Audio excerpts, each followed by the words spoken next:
Every night, thousands of player and team props hit the books. Edgeboard runs every single one through advanced simulations built on years of historical data and services the few with the real statistical edge. Tap any prop to unlock the deep matchup data behind it. We cover every major sports league with more being added all the time. Want a parlay? Choose your book, your legs, your leagues, and how aggressive you want it. Edgeboard auto-builds the strongest ticket for you. Try it free for 7 days. After that, just $9.99 a month. Edgeboard, find your edge.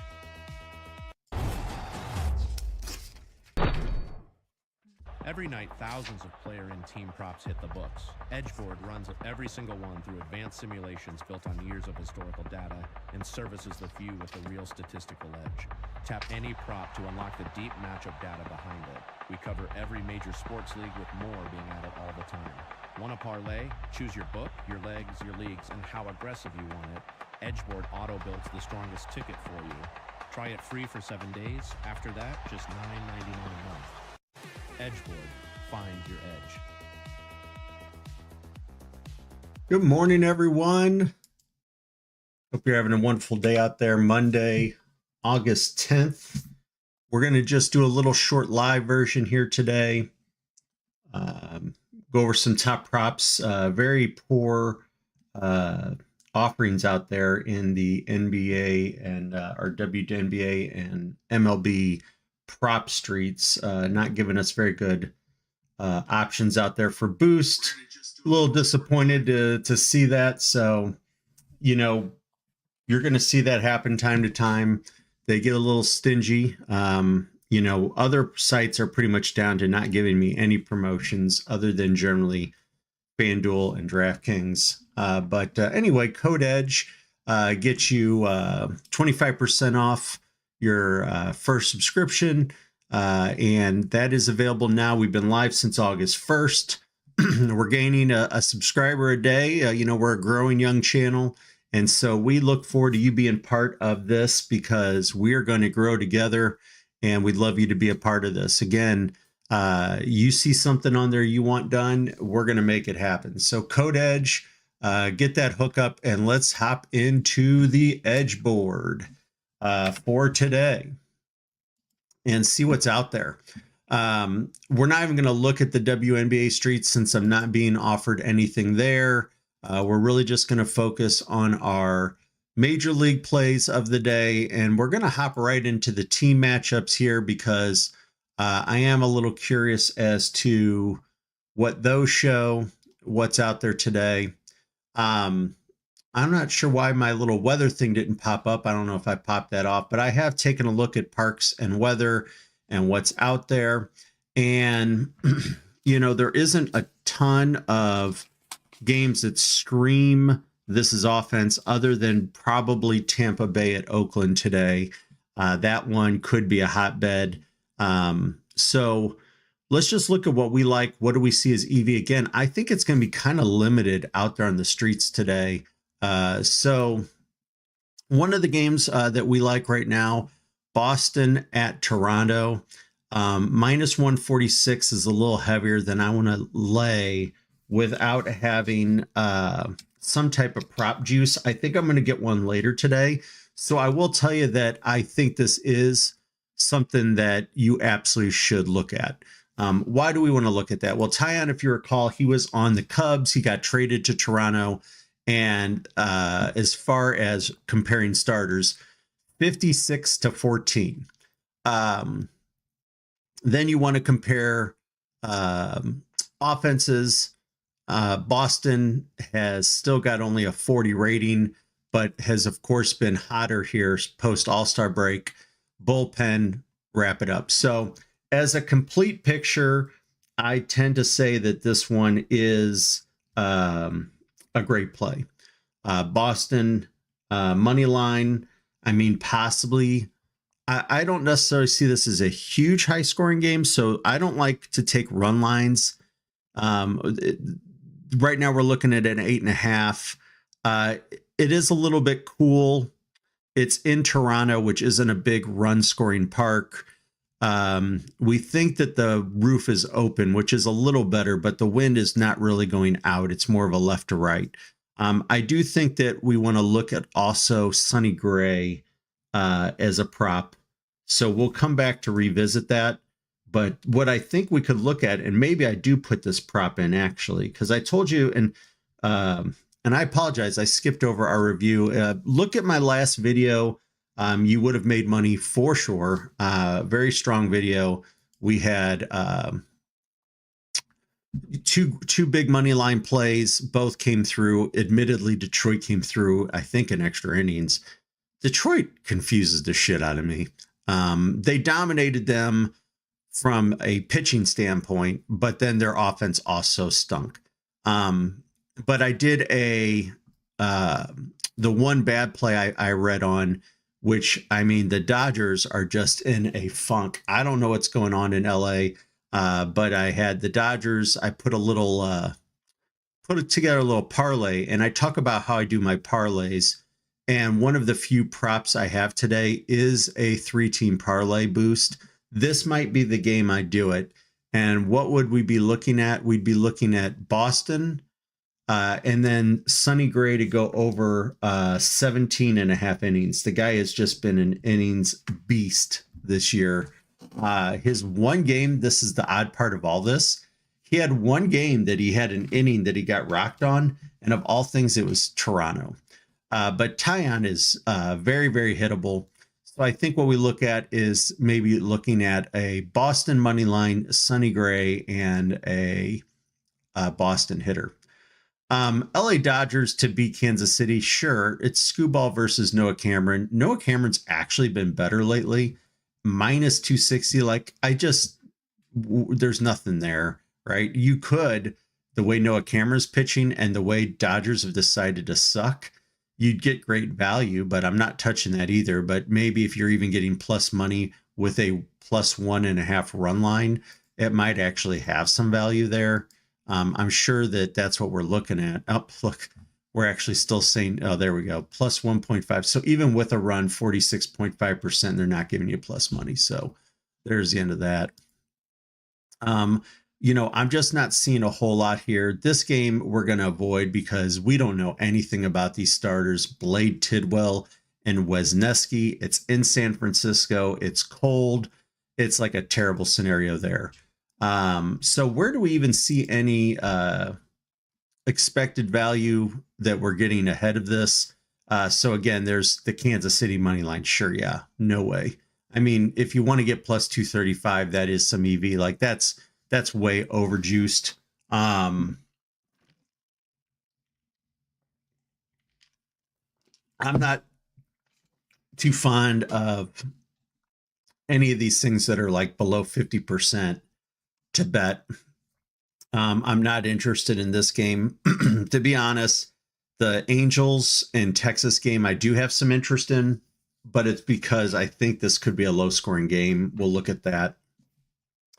I think that's a pretty even matchup, though, as far as, some dog shit there. So then we go to our Boston game. And then I do think there's a play here. And as we grow, I think we need to add this first 5 innings. So the thing with St. Louis is we have a terrible bullpen, like honestly, a terrible bullpen.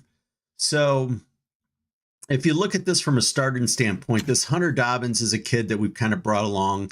He's playing pretty well. Has a clear advantage over Andrew Painter. I think Andrew Painter can be touched up, but this game goes into bullpens and look at the advantage there. Awful. And then I would say both offenses are pretty even. It is going to be very hot in St. Louis. Winds, I think, are blowing out even more than what it thinks. So St. Louis first 5 could be an intriguing one.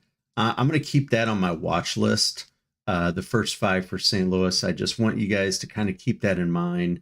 We'll look at some batter props and maybe kind of decide a little more on that one. This one I also think is interesting, and I like the fact we show this also in the book. So this one is another workhorse in Trevor Rogers, who has consistently gotten a lot of innings against a Minnesota team that has an anemic offense of late. Ever since Buxton's been back out of the lineup. You get Buxton out of the lineup in that team, and I think they unloaded somebody, and I'm trying to think who it was. Was it Larnach? I don't think it was. Anyway, post All-Star break, Minnesota offense has just been ass. Dean Kramer. So I don't know if you guys remember last time I did a video, but I was calling him Dean, and I think it could even be Creamer. So he gets traded. It was kind of interesting, the story behind this. Creamer sucks, in my opinion. Like, I think this guy can be hit. And so Creamer's getting hit left and right. And Baltimore has very few stars, but they have one star in their team, and that's Pete Alonso. So I don't think everyone followed this, but basically Creamer goes and throws a pickoff move to first base. And then Alonso makes a face like, basically like, what the fuck are you even throwing this to first base for? Right? Like, kind of like, what are you doing, bro? And then Creamer goes, did you see the ball? And then Alonso's like, yeah. And he goes, did you see the ball? It was the weirdest interaction ever. And at 2 games later, Creamer's traded. That's all I'm going to say. So go back and watch the footage of Creamer and Pete Alonso. And now look at him. He's a Minnesota Twin. So interestingly enough, I think this game, like, would I ever have interest in a Baltimore Minnesota game? Fuck no. But I do like Trevor Rogers. And I do think Creamer sucks. He's going against his own team, in which I think his old team kind of was like, get the fuck out of here. So I think this game has some emotion tied. Now, how does that play out? I'm not sure. But if you're comparing the 3, right, here's my problem. I think us giving Baltimore a 53 rating on offense also is like a little off there. Like, they have, especially post All-Star game, has not been good. But a 62-17 pitcher rating, a 50-39 bullpen, and a slight edge. If you really want my opinion, like, here's what I would say on this game. I think that there's a clear advantage of pitching. I think both offenses suck. But I do think that is going to be my other highlight game. So I would say give me some Baltimore over Minnesota as a third play. And I have to admit, I'm probably going to bet it because I want to watch it. I want to watch it. Wouldn't it be hilarious if Creamer beams Alonso? So anyway, that's kind of it as far as I'm concerned. This Atlanta-New York Mets game, I've seen people talk both sides of this game. I mean, Christian Stott's been pretty damn good. The Mets have been like 1 game great, 1 game not. Atlanta, Elder, 1 game great, 1 game not. Tampa Bay is going to destroy Oakland. So, I mean, I don't know what we're putting on this or why it's not showing that we want them as the, I mean, minus 146. So I should say that I do think this game could have a lot of offense. And again, I would say I would go Tampa Bay. So I guess that is the money line I'm pulling out. I don't want to touch Logan Henderson and Casey Mize because both these teams confuse me right now. So yeah, that's it. That's your slate of the day. These are the picks of the day. I kind of agree with what we look at from a sim probability standpoint. I think this Boston one to me makes sense. This is terrible value.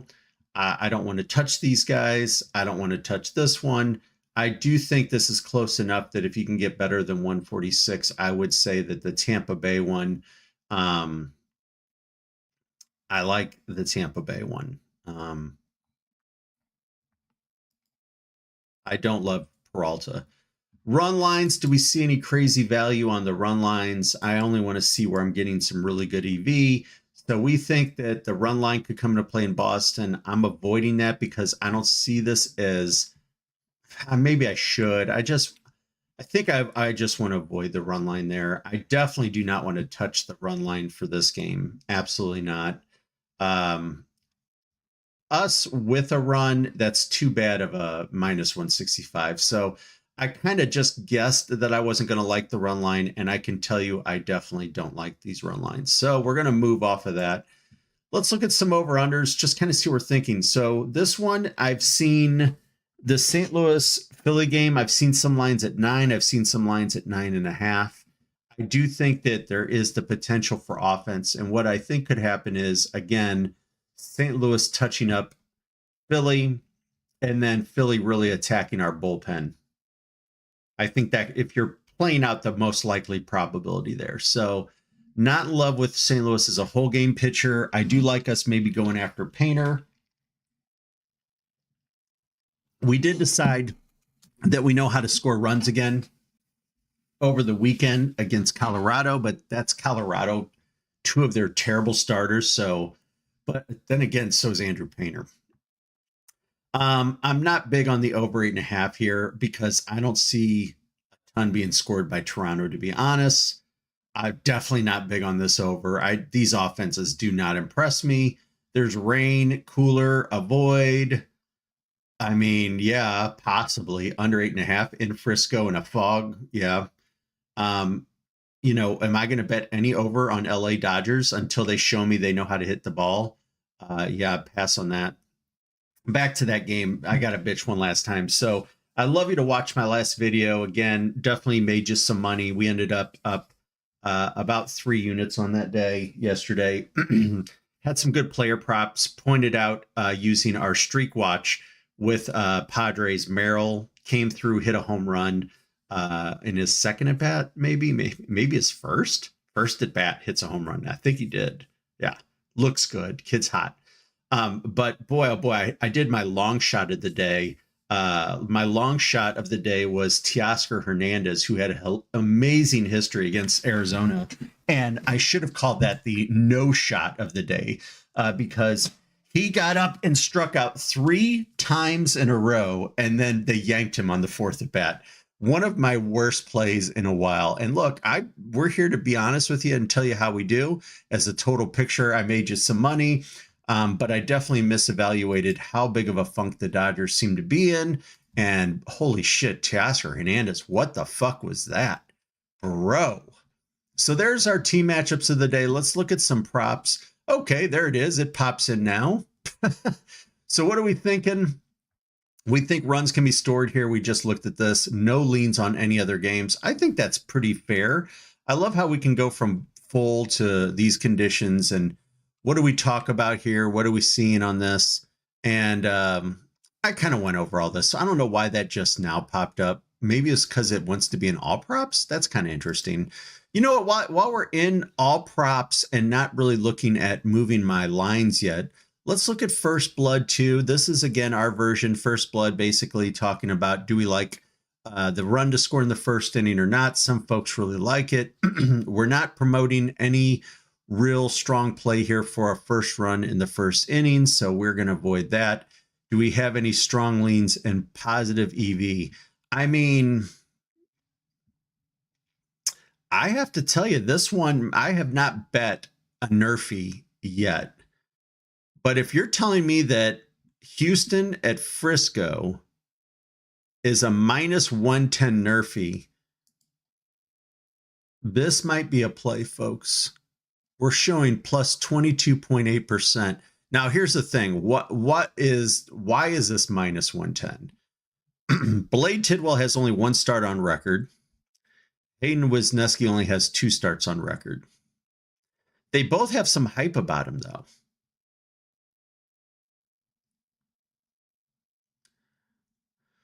13% chance of scoring runs in the first inning is what we predict. Basically, what this chart shows, if you're looking at this and how we look at Nerfies, is how many times have they scored a run in the first inning and when haven't they? So Houston's offense, there was a bit of a time when they got hot, but it seems like Pena and Jordan both have been a little cool of late. I mean, that's your more than anything. I think that's your concern. San Francisco had a recent 2-run burst in the first inning, and other than that, you can see where these folks haven't. Now, in their limited history, right, this is probably where this makes me real nervous. So Wisniewski in 2 starts, no runs first inning, 3 runs. Tidwell in 1 start, 2 runs in the first inning. that might have talked me out of it. You know, you get two young pitchers nervous, but boy, oh boy, you put them in San Francisco and cool ass weather and that shitty park. That one is, you had me until I looked at that. That's why you got to look at the whole picture. I also like this one, except again, Creamer. So I'm not even going to open that one up. I'm not betting a nerfy on Creamer. And then for us to say Tampa Bay at Oakland is a quiet first, hell no. So yeah, we're still not betting these. If you were to give me a lean and you were to say, okay, Matt, come on, man, look at this. You're getting even money on something that's likely to happen. I would say yes. I kind of like that one, but you're kind of just gambling. You're gambling there. Let's go to our streak watch. And with the streak watch, I do want to put in my odds at this point. Streak watch came through nicely yesterday with Merrill for the Padres. I kind of talked about our streak watch and how in the WNBA streets, I think this is just an unbelievably good tool to use.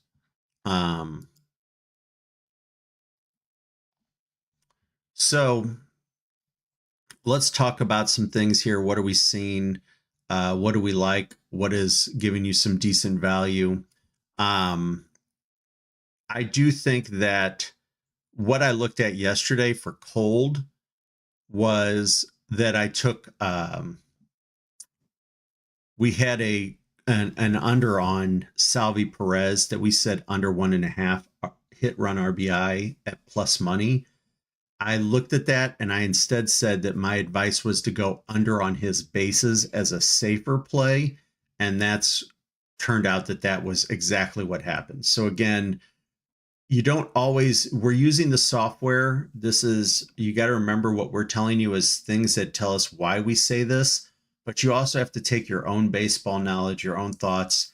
And sometimes you expand what we kind of think and you want to manipulate it from there. So just kind of looking at this overall, want to see what I see here. I mean, to be honest, Bryson Stott, I'm not a huge fan of. He has been hot of late. 9 out of 10 he's hit. And when you're ever looking at a hit run RBI at minus 113, I actually think our software is giving you some great data here. I think that's a good bet. I think that the Hunter Dobbins factor comes into play here. Now, I will say Stott has been up the lineup more. He's actually taken, which is kind of sad. I really made a lot of money on Brandon Marsh earlier this year, and Brandon Marsh has kind of gone to dog shit. I don't know what's happened to that guy. He did have a decent last couple games. I think he's making a comeback, but let's look at that lineup a little bit. I mean, what we're predicting is interesting. We're predicting that Stott might not even be in the lineup tonight on this site. That makes no sense. I mean, we predict him 6-9. He's been batting 5th lately. Why would Stott not be in the lineup? That's interesting. So anyway, this guy has been just on fire. Gabriel Marino. Do I ever want to say that I want to bet 2 out of 3 that he's hit a double? Probably not. I mean, that's not really the kind of streak watch I'm looking for, but do I think that this guy is just unbelievably hot right now? And do I want you to look at a Gabriel Marino play? I actually do. I mean, this guy is just seeing the ball like there's no tomorrow. Batting 309, sees Gabriel Hughes pitches great. Now, what I will say is that as far as Colorado pitchers go, Hughes has been one of the few lone bright spots. It is in Arizona, which also is, not really conducive like Coors. I would call it an average park. But I do like looking at a Gabriel Marino prop as a play today. So I will advise that you hop into his full picture of plays to pick one out. If you really want my opinion, Singles. The guy's been hitting singles like there's no tomorrow.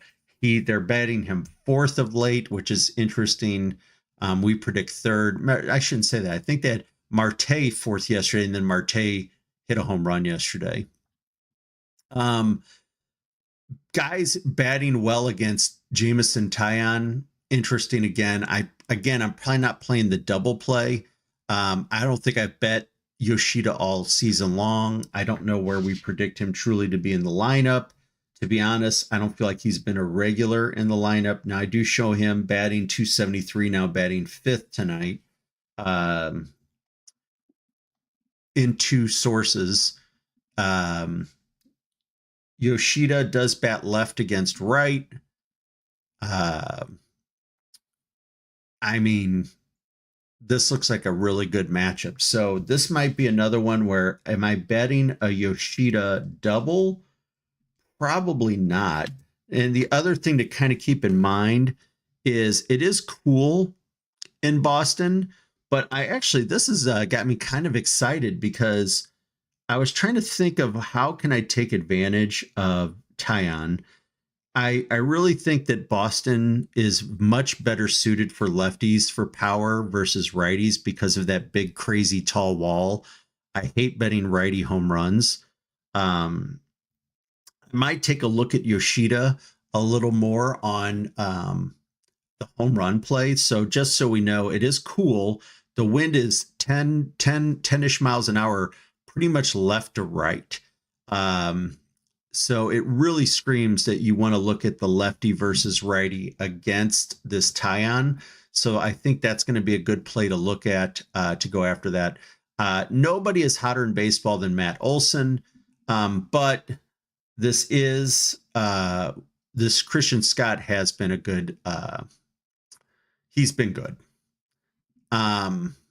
Matt Olson, I think that let's just look at this because I am curious how they. This is a much more yellow matchup. You're looking at one of the hottest batters in baseball. He has faced Christian Scott 3 times, and Christian Scott has struck him out 3 times. So limited sample size. I mean, I just told you how well Teoscar Hernandez hit his pitcher yesterday, and we look like what kind of dog shit that was. Speaking of sucking, by the way, because I got to do a couple. I like the soapbox. One of the worst pickups this year, I have to tell you. One of the worst pickups was Cleveland Guardians going out of their way to get Joe Adell from the Angels. That really pissed me off. And I'll tell you why it pissed me off.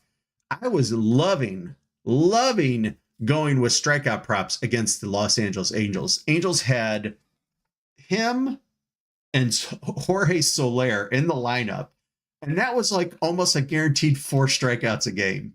I mean, Joe Adell has looked like fucking dog shit.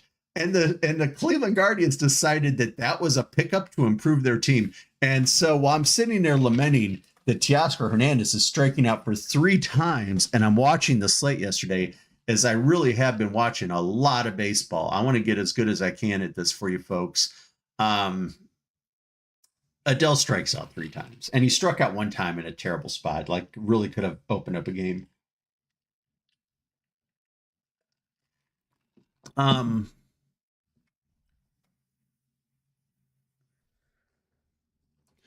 Point of this game is I think it's an avoid, especially because the odds are really going to be juiced on Matt Olson. So while I do think it's a hot streak, this one I do like.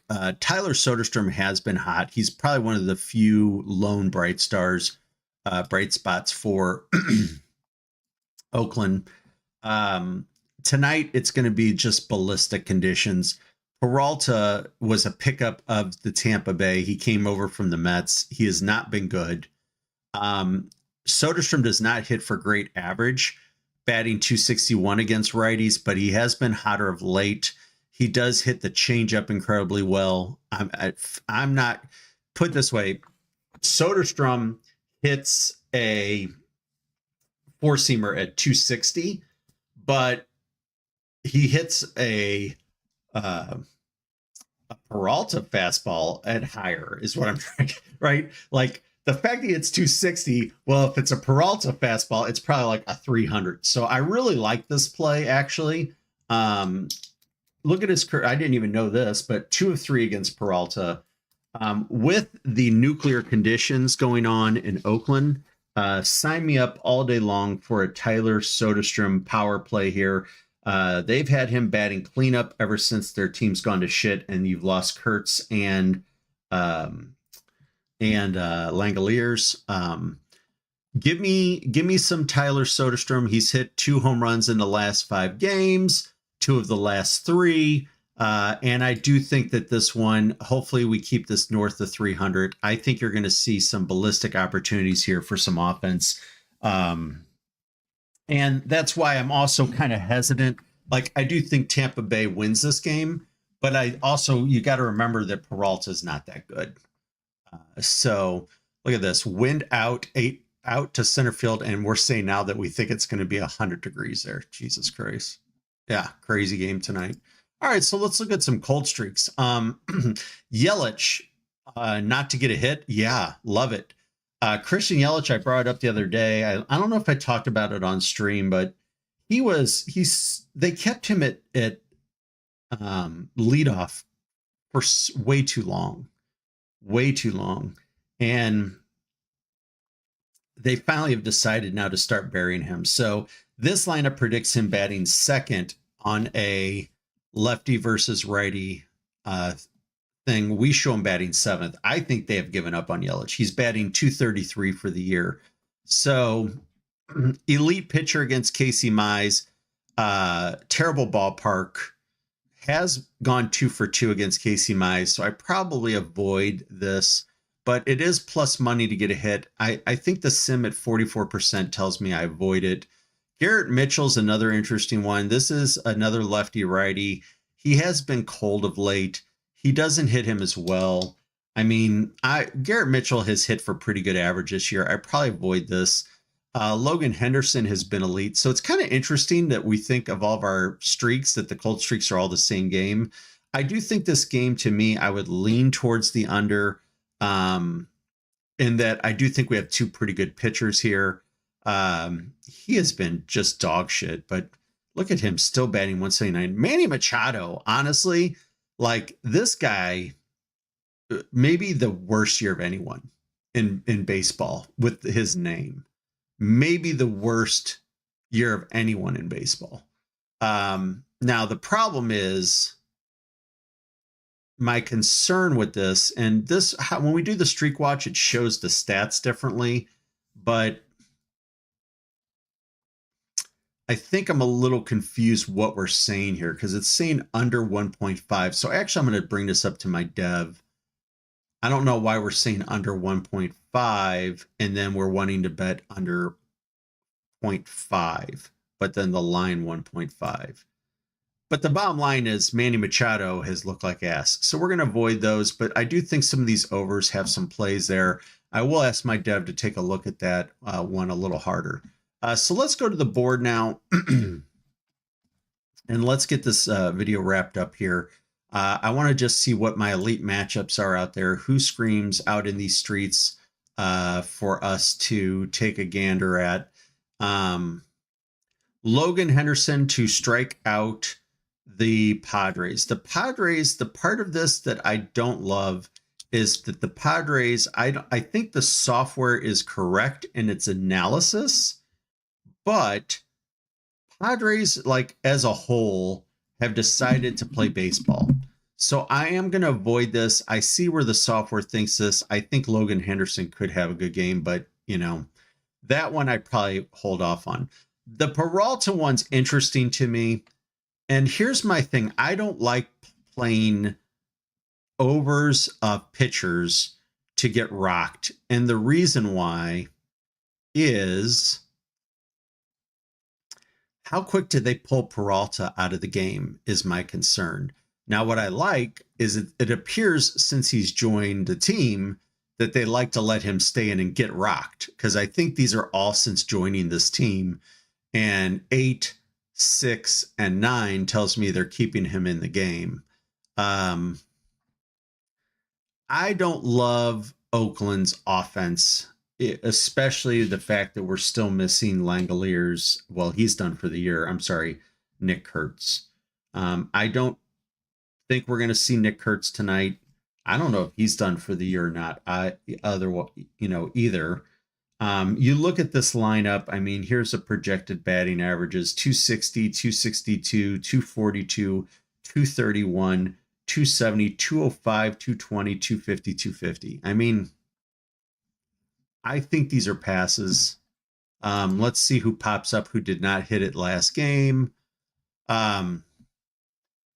This play always intrigues me. Now, I am not a big fan of 1.5 strikeouts when I'm not seeing it towards the high plus, like it plus 166 is kind of like the border. If you want the truth there, that's the border. And why do I probably avoid this, and why I think there's just a lot of player props to avoid today, it's not a big slate, is that Atlanta is purposely starting to weed Austin Riley out. They have now buried him back down to 7th. I could even see against Christian Stott, righty on righty. Like, I don't trust where they're going to put him on here. Yastrzemski actually has been hitting pretty good for Atlanta. They probably don't bury him below that. I think there's a decent chance this happens, and we do show this as positive EV. I'm just not a huge fan, especially he's only done it 40% of the time. So do I think this happens? Probably. Do I avoid it? Yes. Do I avoid Machado 2 strikeouts? I am. He's only done it 20% of the time. Do I think I like Machado to not do much? Probably. He's looked like ass.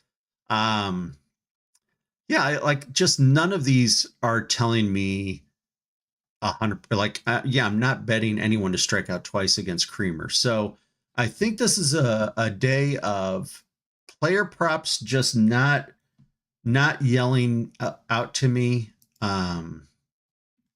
Let's see if there's anything else now that's maybe not showing this. So the Skubal one's interesting. Like, everything in Dodger country has been a little off lately. I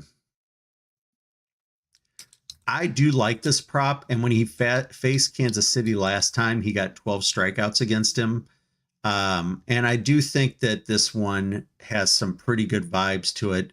I will say that we're not showing this as positive EV, but it's it was literally right on the lip. So Skubal 7.5 Ks. I think that one should be on your radar, and I'm not going to hate you for betting it. We talked about this one. Now we're adding in some new ones that are saying aren't necessarily positive EV. For me, I will admit, anytime I see a strikeout prop of just one strikeout that is within a minus 130, that intrigues me. I actually think that's a pretty good one. The issue there will be where they have Kepler in the lineup. I think this guy's been batting 9th. And then here it's saying 7th. I think this one looks pretty good to me. This guy's batting 071 in August so far this month. Look at this guy's total picture. I might have to look at that one a little harder. I want to see what the actual line is. So the Kepler 1K, I think that's definitely playable. Marino's not great. Their bullpen is terrible.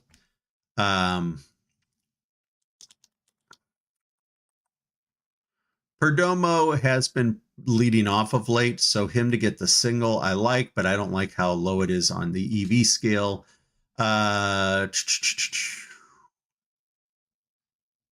Gabriel Marino, again, I think is a play to look at. We're not calling this great EV, but we do think this is an elite matchup. I think that you should look at some type of Gabriel Marino play today. We already talked about that. We're going to avoid anytime we're only getting plus 111 on a strikeout. We talked about Austin Riley. So we just kind of lower this down one at a time as to what we think. I do think that Christian Scott, if Christian Scott was an elite left-handed pitcher, I would say yes. The thing is that Atlanta is better from the left on average. So I am going to avoid this. I got to say that the 5.5 strikeouts to me, probably much more intriguing. We showed that as plus money. So I think our own system's a little confused here. Like, why are we saying we wanted to make this and a bad play? I think you look at the 5.5 strikeouts as very much in play here. And he just did it against Atlanta.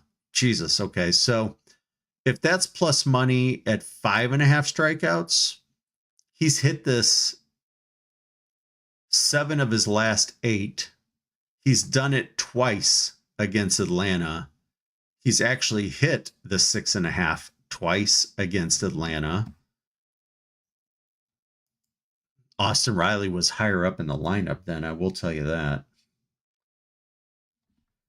All right. I think this Christian Scott 5.5 Ks has some intrigue to it. It's also why I'm just hesitant to want to bet Atlanta to win this game, because I have seen Elder get touched up of late. So that's it for these overplays. I do want to see what we look at from a favorable matchup with positive EV that might stand out here on this end of things. Some of this will be the same players. I think looking at Tampa Bay as a whole, I want to keep my eye on this. So he's hit him pretty well. He's mediocre against Lopez type pitches. So probably a pass on him. This is, again, the stot factor. We talked about that. We already looked at it. Interesting. Wisniewski pops up.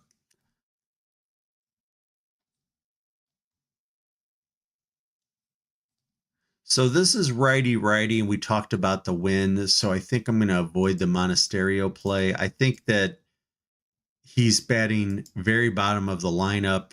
I still think that happens. The Matt Olson play, again, super, super hot. Tough pitcher. 0 for 3 against this pitcher. We saw it pop up earlier with 3 Ks, which is part of why he's had that. But look at his August. His August batting 320 with a 1.3 OPS. I mean, sheesh, no one's been hotter than Matt Olson of late. So for you to bet a Matt Olson play, I'm not going to hate anything you do there. I think because it is a 44% chance of rain, I think that goes back to why I'm just avoiding this game. I think that goes back to why I might avoid Christian. Like, what if it does? I do think what's going to happen this game, I looked at this a little harder because this game was very intriguing, is I think the rain could delay the game, but then it's not going to rain again. So that's my take on that. You know, I was really hoping to see a lot of Cardinals popping up here against Andrew Painter. You know, I wanted to look at the Cardinals' first 5. I still think this is something to look at. There's our recorded outs for Sonny Gray. It's saying you have to go to 18.5. I'm not going to play 18.5. I'm going to go 17.5, and I'm going to parlay that. I mean, look at that. So yes, the odds are now terrible for this. So this is the absolute parlay play. Boston money line, Sonny Gray 17.5 recorded outs. Love that play comboed. Can you find one more to then use the boost? I'm going to probably dig into that. Here's our Soderstrom play. So I don't know if we kind of got into this one, but yeah, hits him well. What I want to look at, I never look at that one, is the 1.5 HR. I mean, how is he hitting that lately? Oh yeah. We're going to be betting Soderstrom. He's hot as can be, and this is a good matchup for him. So that is definitely a play of the day. Back to that, we've already talked about that. So Contreras Taillon is righty. Doesn't hit a sweeper very well. Hasn't hit him in 25 at bats. He's only hit it 208. We pass.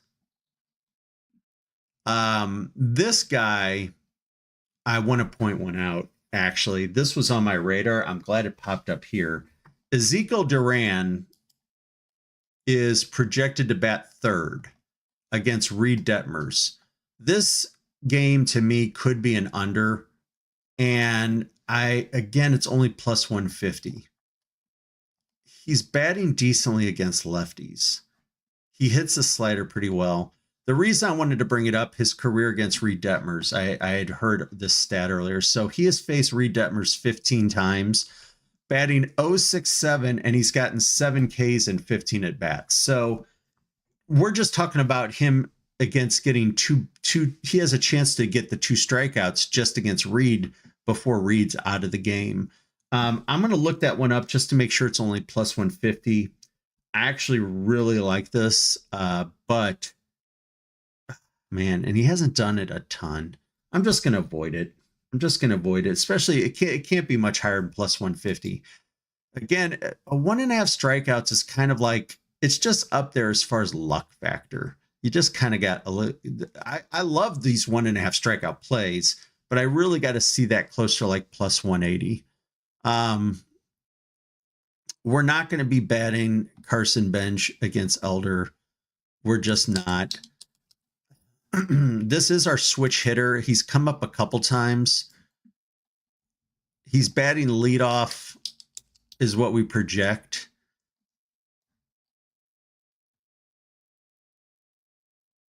I don't hate going 1.5 HRR here, but we are showing that as a negative EV play.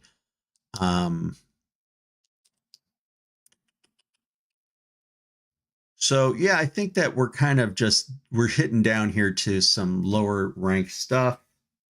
Nothing that's screaming off the board to me. Yastrzemski's been hot lately, but again, a tough pitching matchup. I think we could see him take over Austin Riley in that lineup if that keeps up. This was the one I wanted to look at. I'm glad it popped up as a favorable matchup. So Alec Burleson's been hot as can be. By the way, plus 210 on a walk, and he's doing it 80%. And I didn't bet last game him to get a walk, and he got a walk again. How do these match up? Yeah, Alec Burleson hit a home run yesterday. It's going to be crazy hot. St. Louis is a bad ballpark. We're showing wind out. I was kind of surprised this hasn't popped up in more spots. 441-foot home run yesterday. I love this. We're going to play Alec Burleson today. I'm going to just tell you that right now. We're going to play Alec Burleson. I'm probably going to look at some kind of combo, and it could include the walk. So out of my player props so far, I love Burleson. I love Soderstrom. There's one not showing up here that's kind of intriguing to me for not showing up. So this one has me a little bit confused back to, are we giving this Oakland starter too much love? So I want to just look at the one last game here. Well, let's look real quick. I'm sorry. Do we see any unders that fit this too? I want to point out some unders. Do we have any elite matchup positive EV unders? So Soroka has been deemed a pretty darn good pitcher. I'm going to avoid probably most of these unders for what I'm seeing is my guess, unless I see something that really stands out. I think there are some good undervalue here. When I look at unders, I better see a premium pitcher. So Gavin Sheets under on Logan Henderson, that might be one for you to look at. I'm probably not. I am not going to bet any unders against Creamer until I see more from that guy. And I'm not going to do it against this new kid. So we're going to avoid those unders. And so I think that also the video has gone longer than I wanted to. I think we just move on as a whole here.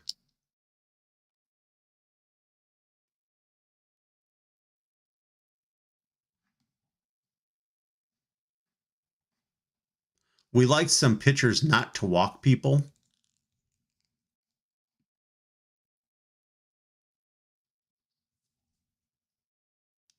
All right.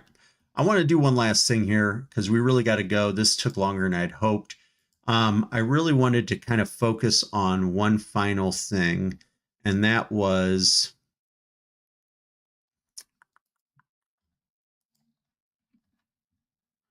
we're not going to waste time on Oakland bats. We already have my Oakland bat. It's one guy only. I want Soderstrom. Why is Tampa Bay not popped up? Why is Tampa Bay not popped up? Or I think, and I don't know why I highlighted this. I just wanted to look up some of these. You know, this Tampa Bay front five is very formidable. So what is going on here that we don't love Tampa Bay against Jacob Lopez? Do we really think this kid's this good? Or is just the line so nuked? Like 1.5 HRR at minus 225. I mean, yeah. This tells me that Yandy Diaz is going to own this kid. 290 versus lefties, hits both of his pitches, weighted mix 308, and a hittable pitcher in a nuclear environment. Problem is that Vegas already knows this. So this might be, why is this not popping up on our board? This is called the sports books nerf. So Yandy Diaz to do damage tonight? Absolutely. Yandy Diaz to be fairly valued? Absolutely not.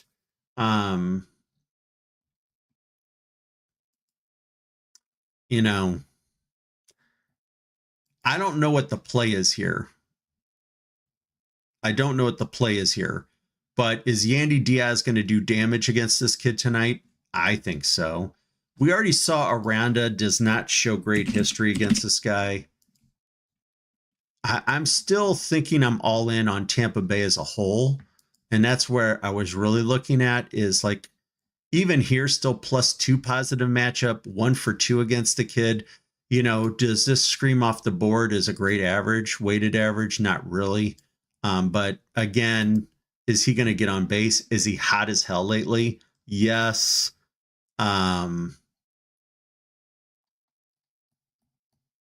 Nothing here scaring me. And then the guy who's just, this is already like, before I even got to anything, DraftKings does this, you know, daily dinger for a bonus bet, which by the way, that's one thing I have coming to me. Yesterday, I did not bet it, but not only did I predict Merrill to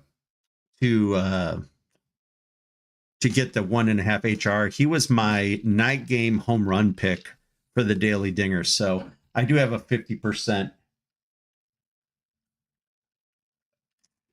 boost coming from FanDuel. And I didn't even have to look at this because I know how juice it's going to be. I mean, it can't be +165, but it can't be +165. Please tell me. But for your free pick, who's going to hit a home run tonight? Like, he's already hit a home run against this kid. I mean, does he hit great against him for average? No. If this kid sees Caminero hates walking though. But yeah, like him to get a walk tonight, like if he comes up, yesterday, it was second and third, man on second and third with Hicks behind Caminero, and they intentionally walked him. Caminero's been getting intentionally walked. And you see this throughout the 4 last games he's had a walk. 2 of those games I saw it happen. They're literally like, yeah, fuck no. And I hardly ever see intentional walks anymore. So that's one problem. You're probably losing one Caminero at bat because they're just going to intentionally walk him. I mean, this guy is just nerfed to all get up. Is this like, you almost have to look at this like, what's the parlay piece here? I mean, what for an HR, what are we saying to this guy to get an HR is? I love this. We're telling you that you have to go to 3.5 HRR to get within my stats that I want. What the fuck? Yeah, no, it's not popping up. I really got to end the video. Like, the bottom line is, like, Junior Caminero is going to do damage tonight. 1.5 bases might be the play there. I mean, minus 135 is horrible for 1.5 bases.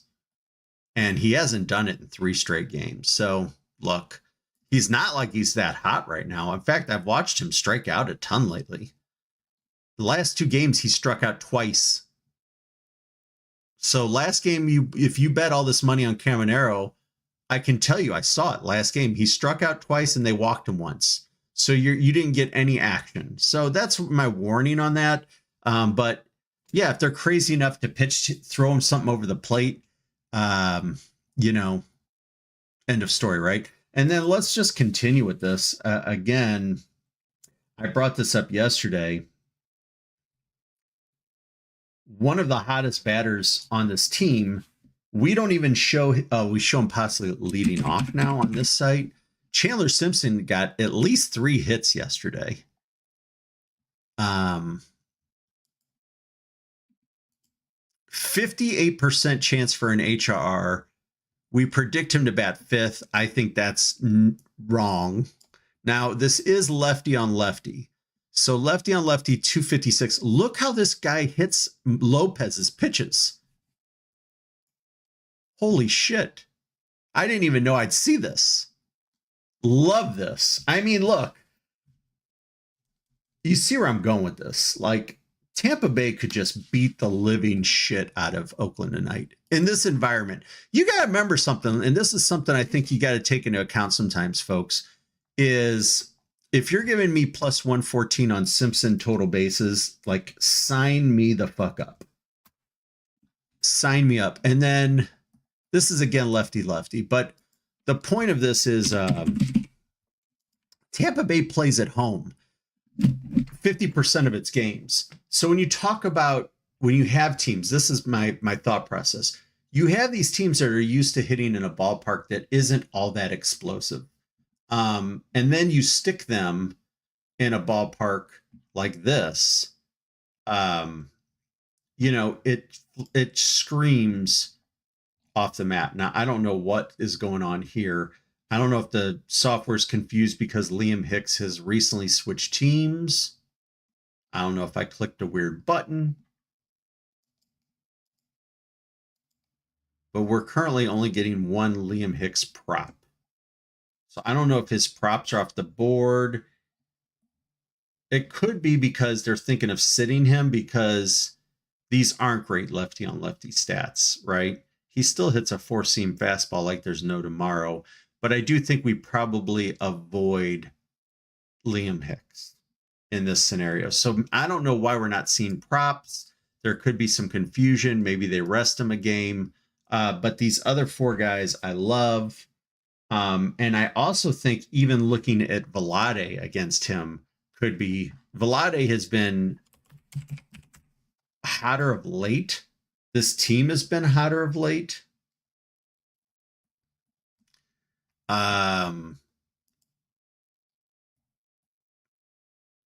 Nah, we avoid.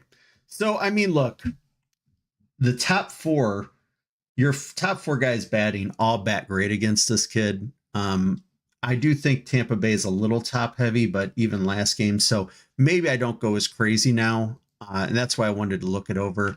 Do I go as crazy as the, do we go with the Tampa Bay run line is what I was considering. But again, why do I not want to consider it was the concern of Freddie Peralta can be hit also. And if you give Oakland a run, we do think that they keep this, that it actually happens. So that's where I think we're avoiding what just happened.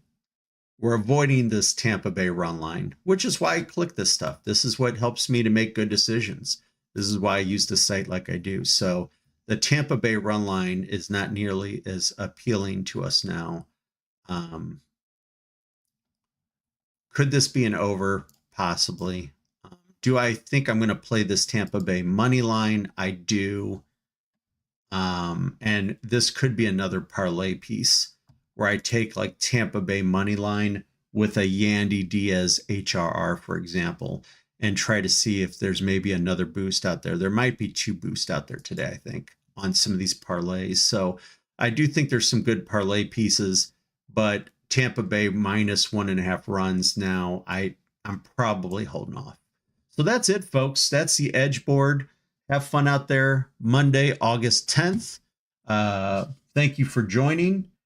Good luck out there today. And we will review tomorrow. And tomorrow we will be doing some additional just